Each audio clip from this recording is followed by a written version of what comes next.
आज नियुक्ति पत्र वितरण के समारोह में मंच पर आसीन अभी जिनका आपने संबोधन सुना, उत्तराखंड सरकार के कैबिनेट मंत्री और मेरे सहयोगी आदरणीय गणेश जोशी जी, डॉक्टर धन सिंह रावत जी, राम सिंह कैडा जी और कैंट विधानसभा की लोकप्रिय विधायक आदरणीय सविता कपूर जी, गोरखा कल्याण परिषद की अध्यक्ष अभी अभी जिनको नई जिम्मेदारी मिली है आदरणीय ज्योति कोटिया जी, और यहाँ पर उपस्थित हमारे प्रमुख सचिव सुधांशु जी, गृह सचिव शैलेश जी और हमारे सभी सचिव पांडे जी, जावलकर साहब, रमन जी और पुलिस के हमारे यहाँ पर ब्रजेश जी, चंद्रेश यादव जी और डीजीपी साहब हमारे डॉक्टर प्रसाद साहब, विनोद कुमार जी, हमारे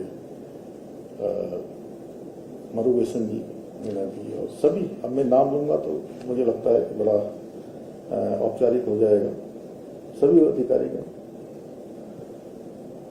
और आज जिनके निमित्त ये कार्यक्रम यहाँ पर आयोजित हो रहा है, ऐसे सभी हमारे चयनित अभ्यर्थीगण और उनके अभिभावकगण, सभी विभागों के आए हुए अधिकारीगण, सभी कर्मचारीगण, मीडिया के सभी मित्र, सभी प्रतिभाशाली चयनित युवा साथियों समेत मैं आप सभी का आज मुख्य सेवक सदन में आप सबका आज इस अवसर पर आप सबका हार्दिक स्वागत करता हूं, आप सबका अभिनंदन करता हूं। आज का ये दिन देवभूमि उत्तराखंड के लिए भी एक स्वर्णिम अध्याय की तरह है और मैं आप सभी के चेहरों को देखकर, आपकी चमक, आपका उत्साह देखकर और जो आत्मविश्वास आप सब में दिखाई दे रहा है, जो आपने परिश्रम किया,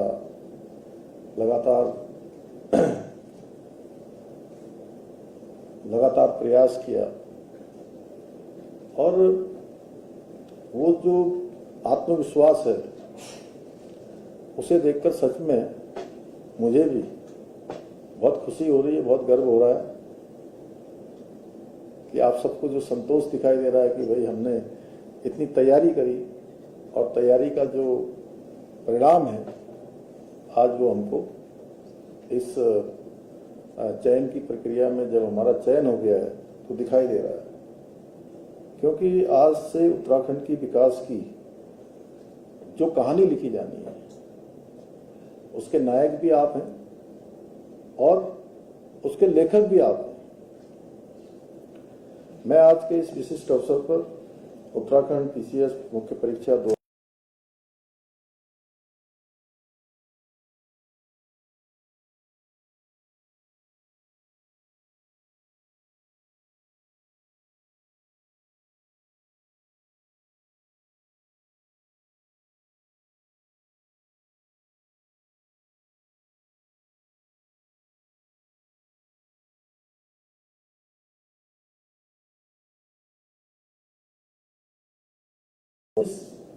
जिस किसी ने भी आपको इस यात्रा के इस मुकाम तक पहुंचाने में अपना मार्गदर्शन दिया है, अपना सहयोग दिया है, उन सभी को भी और आपके परिवार के भी सभी सदस्यों को मैं बधाई देता हूं।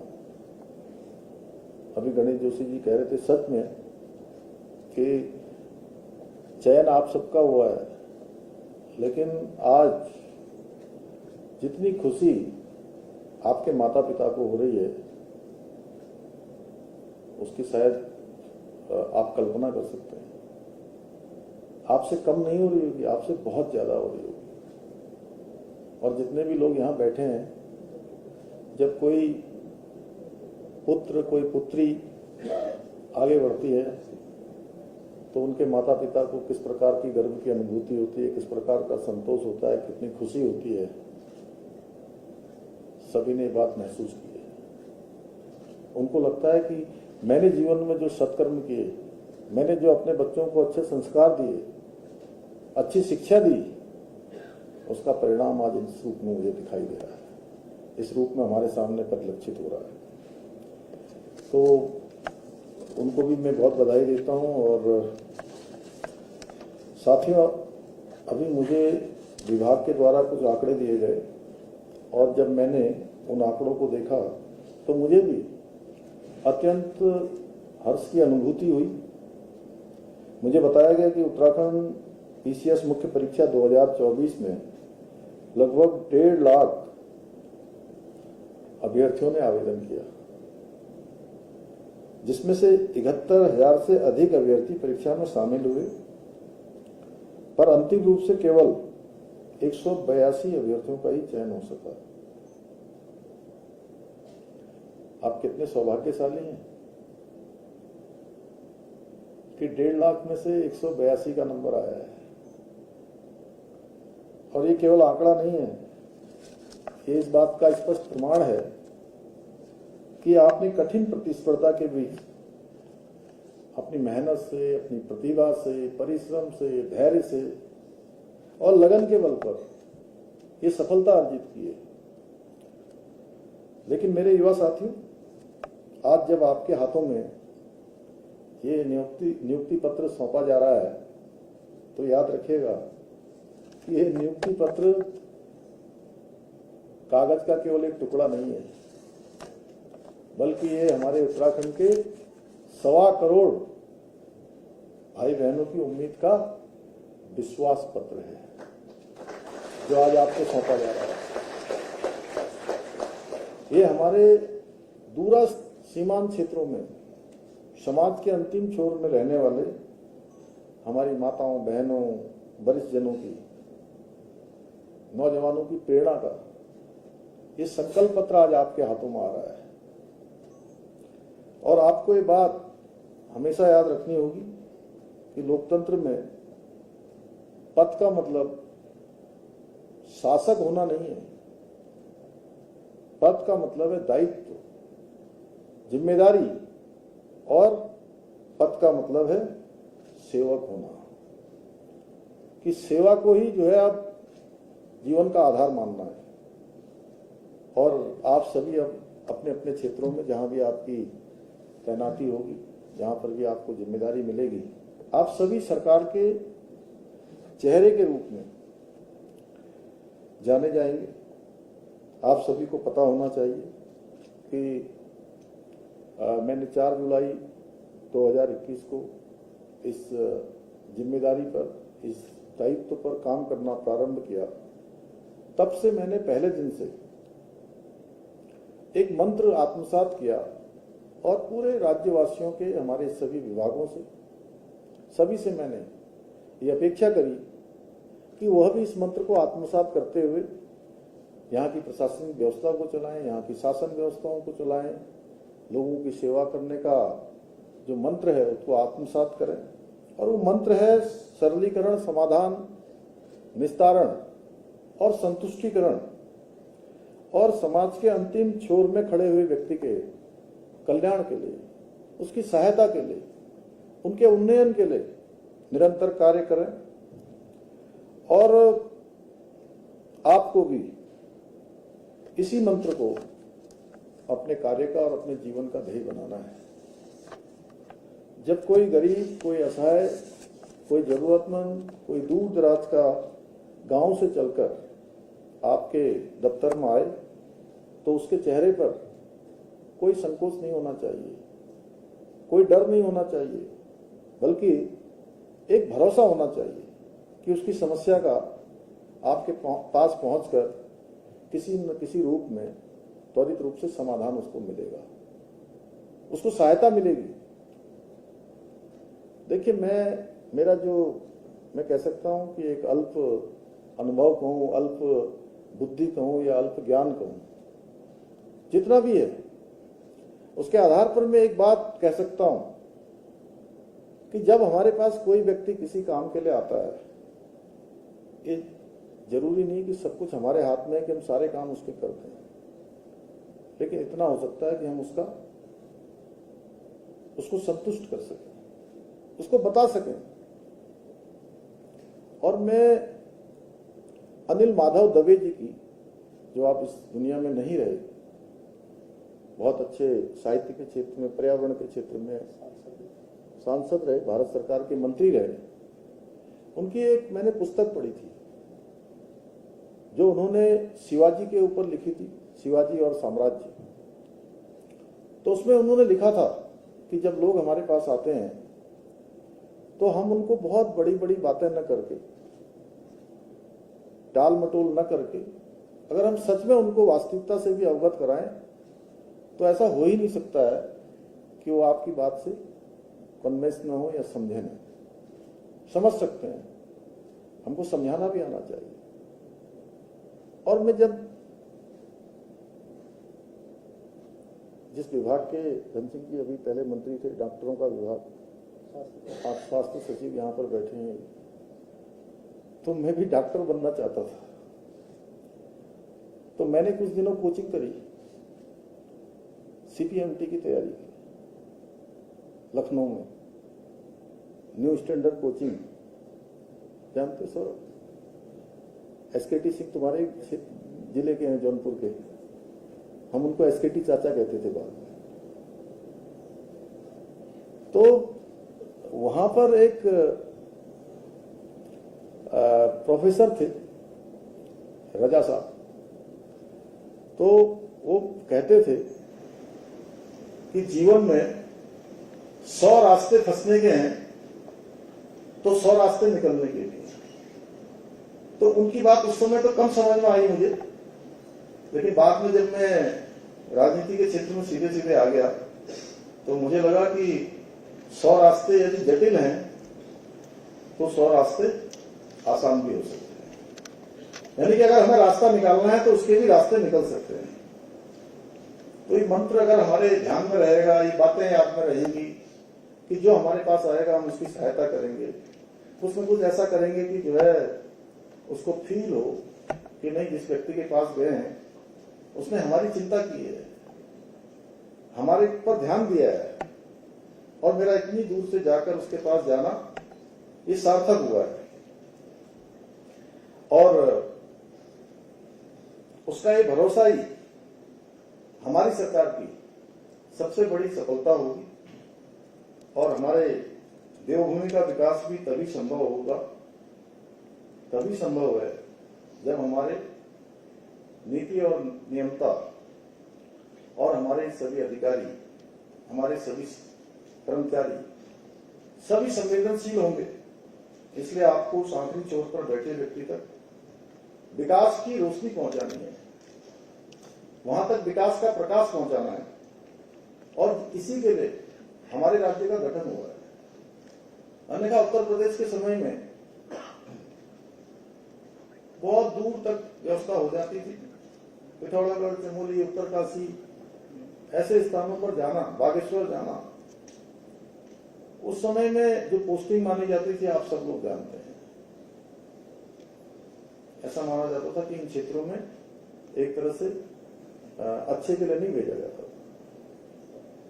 और अब व्यवस्थाएं अच्छी हो गई। आप देखिए हर जगह जगह के लिए हमारे यहाँ हवाई कनेक्टिविटी हो गई, इतनी शानदार सड़कें बन गई। तो राज्य का जो गठन हुआ वो हमारा जो उसका उद्देश्य है वो सार्थक हो रहा है। साथियों, जब आज हम युवाओं की पूरी पारदर्शिता के साथ जनता की सेवा करने का हमारे अवसर मिल रहा है, तो मुझे कभी अतीत का वो काला दौर भी याद आ रहा है, जब उत्तराखंड के युवाओं के भविष्य के साथ सरेआम खिलवाड़ किया जाता था। और उस समय सरकारी नौकरियां योग्यता से, प्रतिभा से, क्षमता से नहीं मिलती थी, बल्कि उस समय ये नौकरियां मिलने का आधार होता था पर्ची और खर्ची, यानी कि पर्चा भी चलता था और खर्चा भी चलता था। पर्चा जानते हैं ना? जान रहे? पर्चा यानी कि नकल खर्चा माने भ्रष्टाचार, रिश्वत। आज हम दावे के साथ कह सकते हैं, विश्वास के साथ कह सकते हैं कि हमारे राज्य के गरीब माता पिता के बेटे और बेटियों को आज योग्यता, प्रतिभा और क्षमता के आधार पर बिना किसी पर्चे, बिना किसी खर्चे के, पारदर्शिता के आधार पर नौकरियां मिल रही हैं। और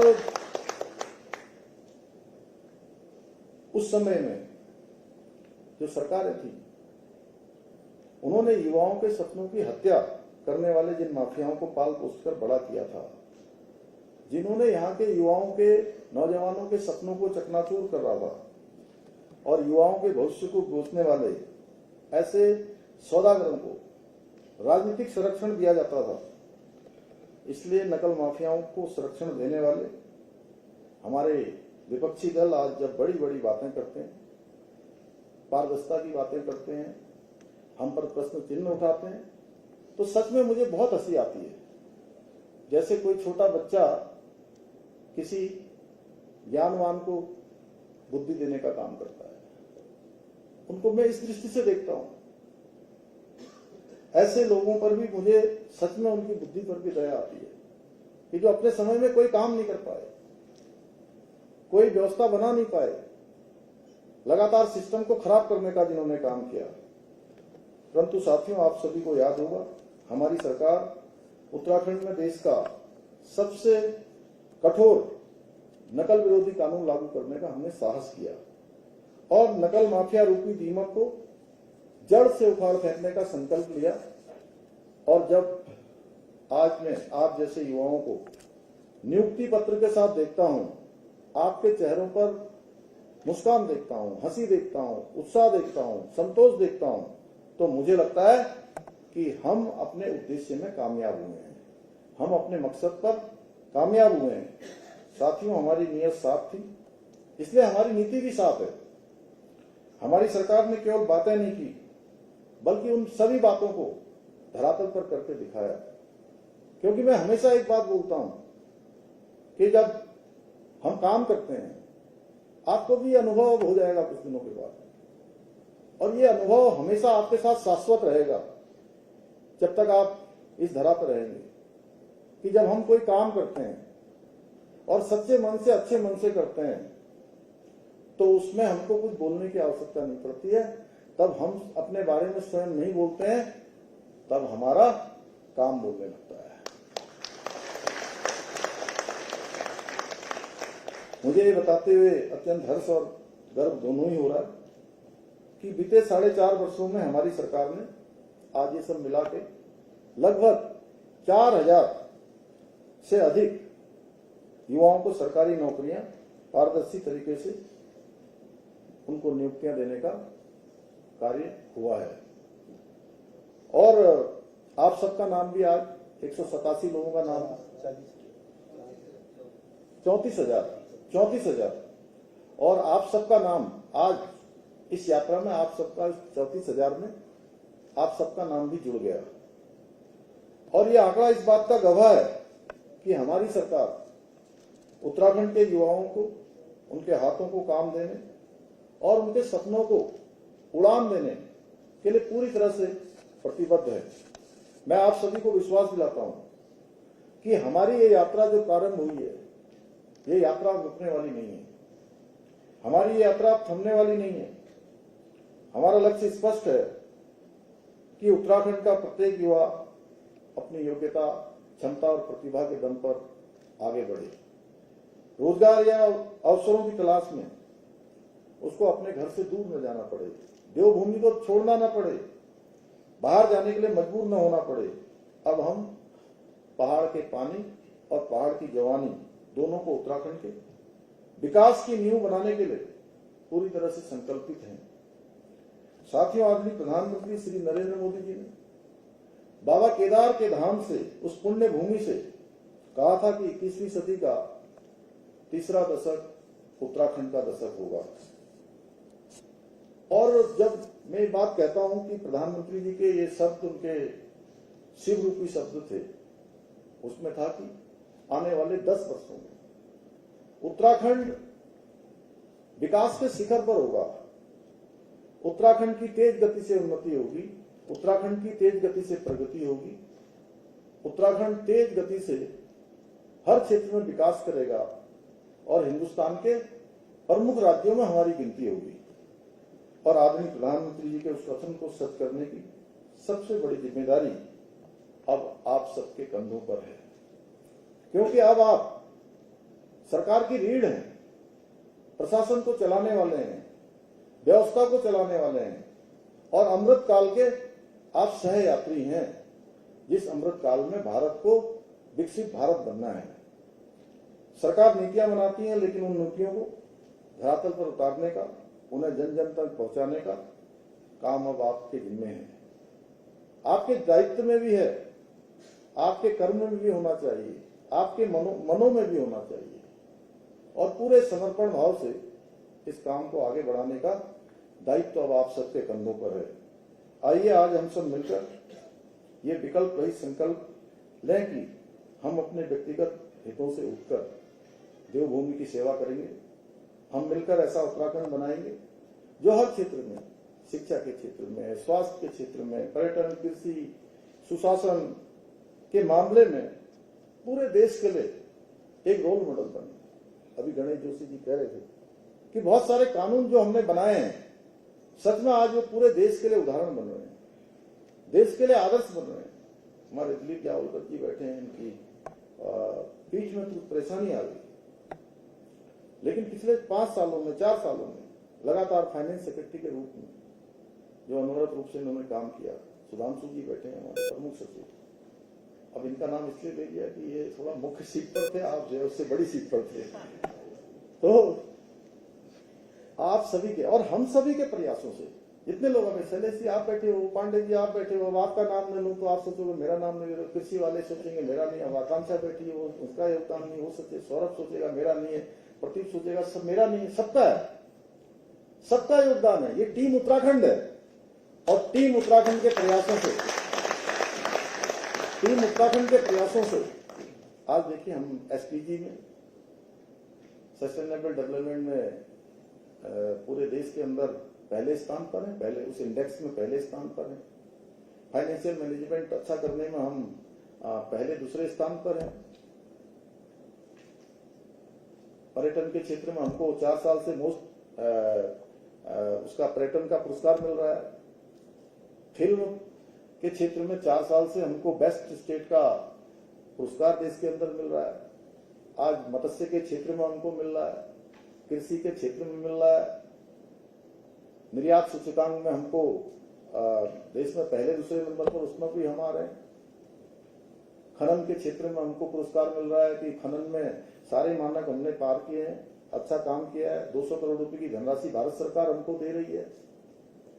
आज अनेकों क्षेत्र ऐसे हैं जिसमें हम पूरे देश के अंदर एक हमारी अलग पहचान बन रही है और यही हमारी सबसे बड़ी पूंजी है कि उत्तराखंड के लोगों ने एक संकल्प लिया। हमारे प्रधानमंत्री जी के मुंह से जो शब्द निकले, पूरा उत्तराखंड उस दिशा में चल पड़ा और आज हम हिंदुस्तान के प्रमुख राज्यों में हमारी गिनती होने लगी। कर्तव्य पथ की परेड होती है, उस परेड में भी हमारा नाम नंबर 1 पर आता है उस कार्यक्रम में। कितने सारे पुलिस में भी जो है सबसे पहले जो हमने काम किया, धन सिंह जी बैठे, नई शिक्षा नीति हमने सबसे पहले लागू करी। राज्य में इन्वेस्टर ग्लोबल समिट होता है, 1 लाख करोड़ से अधिक की जो है हमारी ग्राउंडिंग पर काम होता है। नेशनल गेम्स हमारे यहाँ इतने अच्छे होते हैं कि किसी भी हमारे जैसे छोटे राज्य के लिए इतनी जल्दी में नेशनल गेम्स करना एक कल्पना मात्र होती थी। हमने शानदार तरीके से नेशनल गेम का आयोजन किया, पूरे देश दुनिया के लोग एक अच्छा अनुभव यहाँ से लेकर गए। G20 का 3 हमने जो है सम्मेलनों की यहाँ मेजबानी करी, जिसमें पूरी दुनिया के प्रतिनिधि हमारे यहाँ आए। अनेक आपदाओं का हमने सामना किया। सिलक्यारा टनल रेस्क्यू अभियान, ब्रिक्स सम्मेलन में उसको जो है पूरी दुनिया के लोगों ने एक मॉडल के रूप में स्वीकार किया। तो ऐसी अनेक उपलब्धियों का साक्षी आज हमारा राज्य बन रहा है। 4 धाम यात्रा 42 लाख को क्रॉस कर गई। आदि कैलाश यात्रा जो हम गोस्वामी वहां डीएम से शुरू हुई उस समय, तो आज वह भी हमारी 55,000 के करीब पहुंचने वाली। 55,000। और आपको लग रहा होगा कि 55,000 सामान्य आंकड़ा नहीं है। 55,000 जानते हैं क्या? पिछले 3 महीने से टनकपुर, चंपावत, लोहाघाट, पिथौरागढ़, धारचूला, गुंजी और गुंजी के आसपास Darma valley, Byas valley, Chaudas valley, Nabhi, ऐसे अनेक गांव, कुट्टी, सब गांवों में जहां होम स्टे हैं, पूरे के पूरे फुल है, पूरे के पूरे फुल है। शीतकालीन यात्रा चली हमारे राज्य में। पहले 6 महीने यात्रा चलती थी। 6 महीने लोग जो है अपना सारा कारोबार बंद कर देते थे, बंदी हो जाता था, कोई आता नहीं था।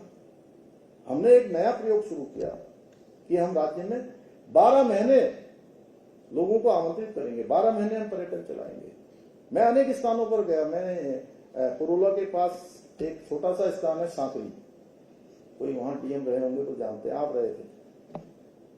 तो सांकरी में मैं 24 दिसंबर को एक कार्यक्रम में गया था और उस दिन मैंने वहां पूछा कि आज यहाँ कितने लोग आए हैं, कितने टूरिस्ट हैं, कितने लोग आए हैं। तो आपको जानकर हैरानी होगी, छोटे से स्थान में उत्तरकाशी जनपद का पुरोला विकास खंड का एक छोटा सा स्थान सांकरी, वहां पर एक दिन में 2,500 लोग आए हुए थे। इस बार मिलन जाने वालों की संख्या इतनी लंबी, मुंशियारी से आगे मिलन है, वहां जा रहे हैं लोग, छोटे छोटे स्थानों पर जा रहे हैं। और सच में बड़ा अच्छा लग रहा है, मुझे संतोष हो रहा है कि ये काम हम लोगों ने इसके लिए प्रयास किया और सच में मुझे लगता है कि एक सही दिशा की ओर वो काम बढ़ रहा है। तो मैं कहूंगी ये मेरा इस अकेले का प्रयास नहीं है, ये हमारा सारे लोगों का, पूरे टीम उत्तराखंड का इस सामूहिक प्रयास है। बैठे हमारे मंत्रीगण बैठे हैं, विधायक बैठे हैं, हमारे अधिकारीगण बैठे हैं, और आप सबको अब ये चलती हुई यात्रा को, जो यात्रा सही दिशा में चली गई है, उस यात्रा को और गति देने का काम आप सब लोगों ने करना है। वो विकास का जो पहिया तेज गति से आगे बढ़ रहा है, उसको और जरा ताकत देने की जरूरत है, जिससे कि वो जल्दी से अपने गंतव्य को प्राप्त हो, जल्दी से अपने लक्ष्य तक पहुंचे।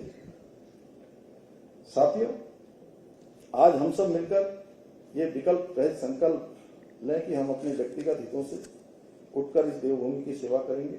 मैं आप सभी को विश्वास दिलाता हूं कि ईमानदारी से काम करने वाले प्रत्येक अधिकारी, प्रत्येक कर्मचारी के साथ हमारी सरकार चट्टान की तरह खड़ी रहेगी।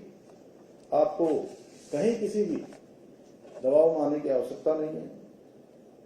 आपको सिर्फ और सिर्फ नियम, न्याय और उत्तराखंड की जनता के प्रति ईमानदार रहना है। मुझे पूरा विश्वास है कि उत्तराखंड को देश का अग्रणी राज्य बनाने के हमारी सरकार के इस संकल्प के पूर्ति में आप सभी का निरंतर सहयोग हमें अवश्य मिलेगा। मिलेगा ना? तो जोर से नहीं बोल रहे हैं, मिलेगा? इसी के साथ मैं आप सभी युवा साथियों को पुनः बधाई देता हूं तथा आप सभी के उज्जवल भविष्य की कामना करते हुए अपनी बात समाप्त करता हूं। धन्यवाद।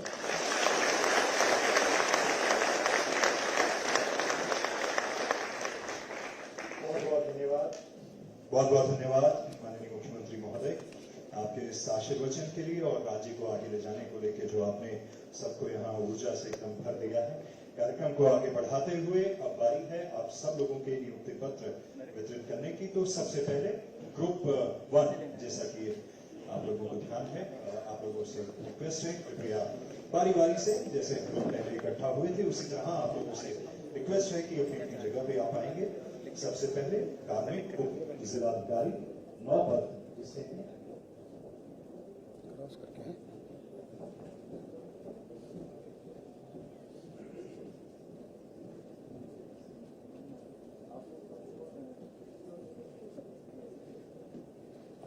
फर्स्ट ग्रुप जिसमें उप जिलाधिकारी और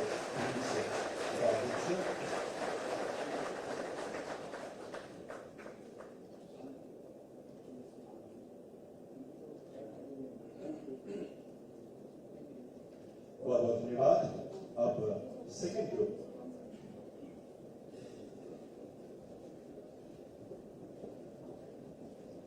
जिसमें जिसमें सहायक आयुक्त, कार्य अधिकारी, जिला पंचायत और जिला पंचायत राज अधिकारी।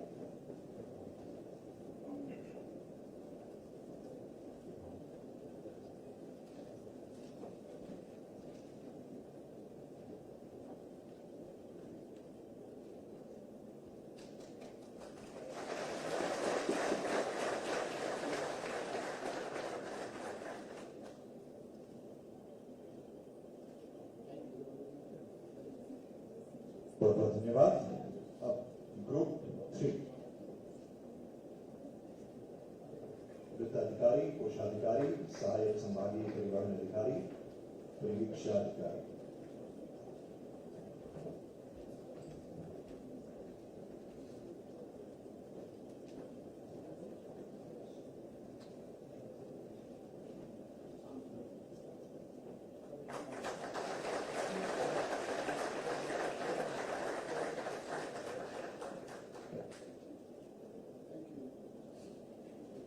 बहुत बहुत धन्यवाद। ग्रुप 4 जिला कमांडेंट, होमगार्ड्स, जिला ग्राम उद्योग अधिकारी, सहायक नगर आयुक्त, अधिशासी अधिकारी श्रेणी 1। तो सूक्ष्म लघु एवं मध्यम उद्यम, इसके अलावा शहरी विकास की आप लोगों के पास जिम्मेदारी आएगी।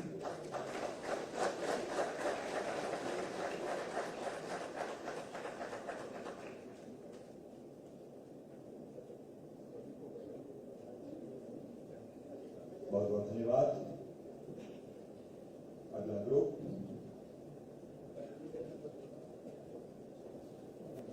उप शिक्षा अधिकारी, स्टाफ ऑफिसर, विधि अधिकारी, विद्यालय शिक्षा के अंदर।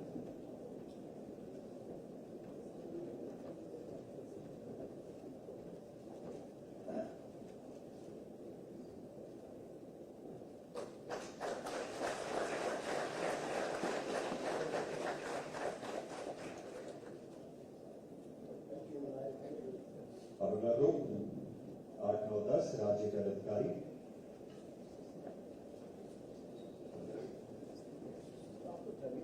ग्रुप 6 उप शिक्षा अधिकारी,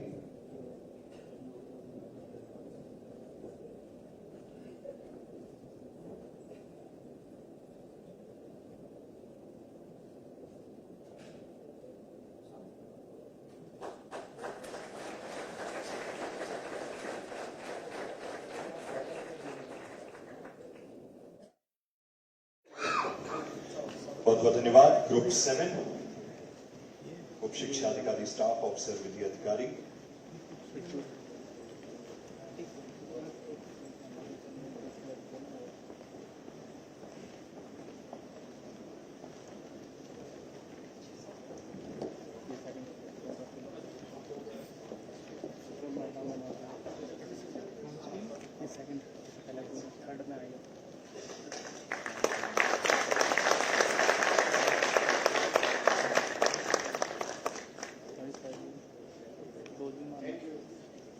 बहुत बहुत धन्यवाद। ग्रुप 8 राज्य कर अधिकारी,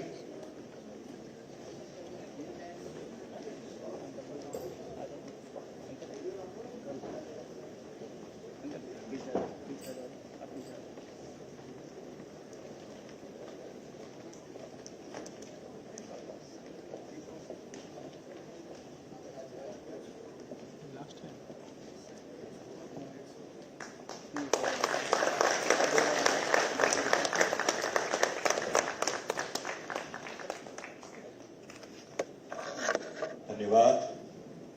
ग्रुप 9 राज्य कर अधिकारी,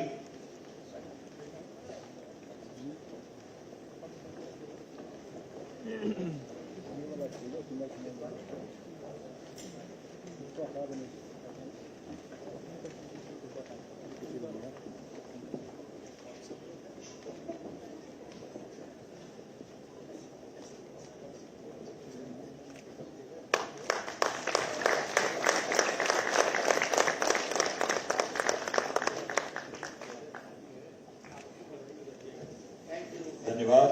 ग्रुप 10 राज्य कर अधिकारी, आप सभी के कंधों पे बहुत महत्वपूर्ण जिम्मेदारी भी है।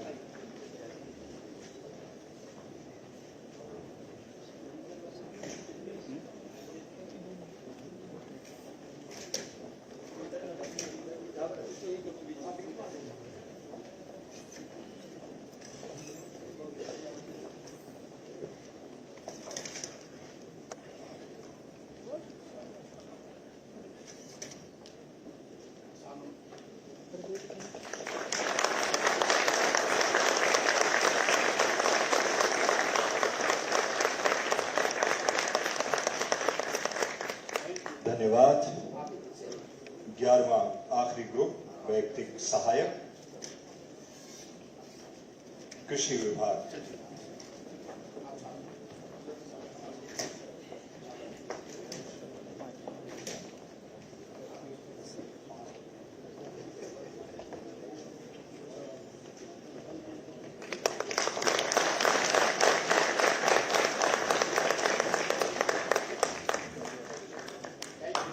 बहुत बहुत धन्यवाद आप सभी का। अब मैं निवेदन कर रहा हूं धन्यवाद ज्ञापन के